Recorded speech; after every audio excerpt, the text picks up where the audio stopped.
Hi everyone, আজকে এতগুলা উপন্যাসের বই নিয়ে চলে আসছি।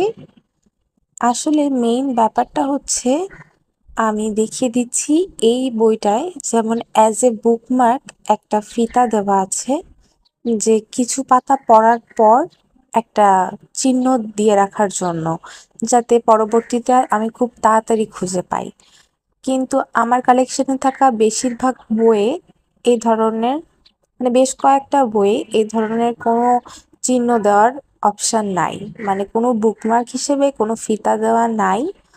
আর যদিও সেটা আছে, সেটা খুবই বাজে অবস্থায়। এই যেমন এই বইটায় একটা ফিতা দেওয়া ছিল, এটাকে আমি আগুনে পুড়িয়েও পর্যন্ত রাখার চেষ্টা করেছি, কিন্তু এটা ছোট হতে হতে এই অবস্থা। আর আমি এই বুকমার্ক গুলো ইউজ করতাম, যেটা বই কেনার পর পর আমি বানাইছিলাম প্রায় 2-3 বছর আগে, যেগুলোর অবস্থা খুবই খারাপ, যেহেতু এটা কালার পেপার দিয়ে তৈরি করা। তো পেপার গুলো একদম পুরা নষ্ট প্রায় হয়ে গেছে, মানে এগুলা এত নরম হয়ে গেছে ধরলে ছিঁড়ে যাচ্ছে। তাই ভাবলাম কেননা নতুন করে কিছু বুকমার্ক বানানো যাক, কিছু ইউনিক ইউনিক বুকমার্ক। তো ফার্স্টে আমার একটা কার্ডবোর্ড, দেন কার্ডবোর্ডটাকে আমি এরকম শেপে কাট করে নিয়েছি আর একটু ভাঁজ করে নিচ্ছি। আমার হচ্ছে এটাতে একটা ইউনিক বুকমার্ক বানানোর ইচ্ছা আছে। ভিডিওতে দেখানো প্রসেস খুবই ইজি, যেটা দেখলেই বোঝা যায়। এই যে প্রজাপতির মতো করে কেটে নিয়েছি আর হয়ে গেল আমার একটা বুকমার্ক, যেটা খুবই সুন্দর লাগছে, মানে দেখতে ভীষণ অ্যাস্থেটিকও লাগছে আর ইউনিকও।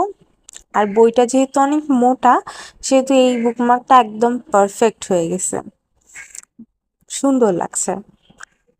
দেন সেকেন্ডের জন্য আমি হচ্ছে নয়নতারা ফুল আনলাম ছাদের থেকে।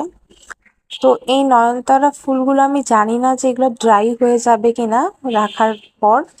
আমি এখানে একটা কস্টেপ নিয়েছি, দেন এরকম কার্ডবোর্ড, মানে একটু মোটা কাগজ, এরকম শেপে কেটে নিয়ে ভিডিওতে দেখানো প্রসেস ফলো করে করে ফেলেছি। খুবই ইজি বাট ইউনিক। আর সবগুলো বুকমার্কের ভিতর আমার এই বুকমার্কটা দেখতে এত সুন্দর লাগছিল। এটা ছবিতে কতটুকু বোঝা যাচ্ছে জানি না ভিডিওতে, কিন্তু সামনাসামনি দেখতে অনেক সুন্দর।